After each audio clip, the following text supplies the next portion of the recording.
আসসালামু আলাইকুম এভরিওয়ান, কেমন আছেন সবাই? আজকে আমি আপনাদের সাথে মজাদার একটি শর্মার রেসিপি শেয়ার করব। তো চলুন শুরু করা যাক। প্রথমে আমি একটি মিক্সিং বোল নিয়ে নিয়েছি, এতে করে পরিমাণ মতো ময়দা নিয়ে নিচ্ছি, স্বাদ মতো লবণ দিয়ে নিচ্ছি এবং 1 টেবিল চামচ চিনি দিয়ে নিচ্ছি। সাথে আমি 1 টেবিল চামচ ইস্ট দিয়ে ময়দাটাকে ভালো করে মিক্স করে নিচ্ছি।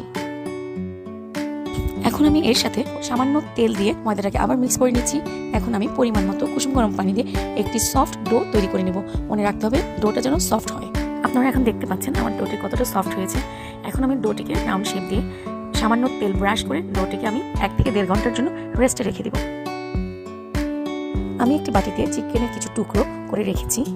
এখন এর সাথে আমি আদা রসুন বাটা, সামান্য গোলমরিচের গুঁড়া, soya sauce, tomato sauce, garlic sauce, oyster sauce এবং মাস্টার্ড সস অ্যাড করে নিচ্ছি। সাথে কিছু জিরা গুঁড়া এবং অল্প পরিমাণ মরিচের গুঁড়া এবং স্বাদমতো লবণ মিশিয়ে নিচ্ছি। ওয়েস্টার সস এবং মাস্টার্ড সসটা আপনারা চাইলে নাও দিতে পারেন এবং সবশেষে আমি সামান্য লেবুর রস দিয়ে নিচ্ছি। এখন আমি এটিকে মাখিয়ে কিছুক্ষণের জন্য ম্যারিনেশনে রেখে দিব। কিছুক্ষণ পর আমার চিকেনের টুকরোগুলো ম্যারিনেট হয়ে আসলে আমি এখন চুলায় একটি প্যান বসিয়ে তাতে সামান্য তেল দিয়ে চিকেনের টুকরোগুলো এপিট ওপিট ভালো করে ভেজে নেব। তবে চিকেনের টুকরোগুলো যেন ভাজতে গিয়ে শক্ত হয়ে না যায়। এখন চিকেনের টুকরোগুলো হতে হতে আমি একটি বাটিতে শর্মার জন্য একটি সস তৈরি করে নিব। এই সস তৈরির জন্য আমি একটি বাটি নিয়েছি, তাতে কিছু মেয়োনিজ নিয়েছি এবং এর সাথে আমি চিনি, সামান্য গুঁড়া দুধ, গোলমরিচের গুঁড়া, টমেটো সস, গার্লিক সস এবং মাস্টার্ড সস অ্যাড করে মিক্স করে নিচ্ছি। এই ফাঁকে আমি আমার চিকেনের টুকরোগুলো নামিয়ে নিব।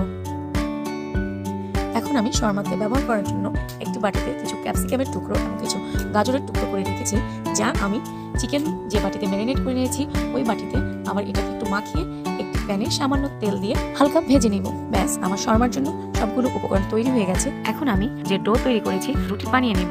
দেখুন আমার ডোটি খুব সুন্দর করে ফুলে উঠেছে। এখন আমি এটাকে কিছুক্ষণ ভালো করে মেখে তারপর গোল গোল করে 3টি ডো বানিয়ে নিলাম। এখন আমি এটিকে বেলে সুন্দর করে ভেজে নেব। দেখুন আমার ডো থেকে কি সুন্দর সফট সুন্দর রুটি তৈরি হয়ে গেছে। দেখুন আমার শর্মা তৈরির জন্য সবগুলো উপকরণ রেডি। এখন আমি শর্মা বানিয়ে নেব। প্রথমে আমি একটি রুটির মধ্যে যে সস বানিয়ে রেখেছি সেটি পুরো রুটিতে স্প্রেড করে দেব। তারপর এর উপরে আমি চিকেনের টুকরোগুলো দিয়ে দিব। আপনাদেরকে বলে নিচ্ছি, আমি চিকেনের টুকরোগুলোকে ছোট ছোট করে কেটে নিয়েছি, যেটার ভিডিওটা আমার স্কিপ হয়ে গেছে, সেটার জন্য আমি খুবই দুঃখিত।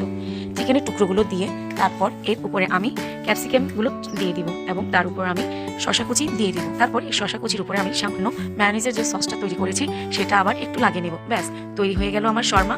এখন আমি এটিকে রোল করে নেব। এখন আমি শর্মাটিকে রোল করে নেব। সরি, আমার কাছে ফয়েল পেপার বা বেকিং পেপার না থাকায় আমি একটি টিস্যুর সাহায্যে শর্মাটিকে রোল করে নেব। এখন শর্মাটিকে আমি কেটে দেখাচ্ছি। এই যে আমার শর্মা, মাশাআল্লাহ, দেখতে যেমন ভালো হয়েছে, খেতে অনেক সুস্বাদু হয়েছে।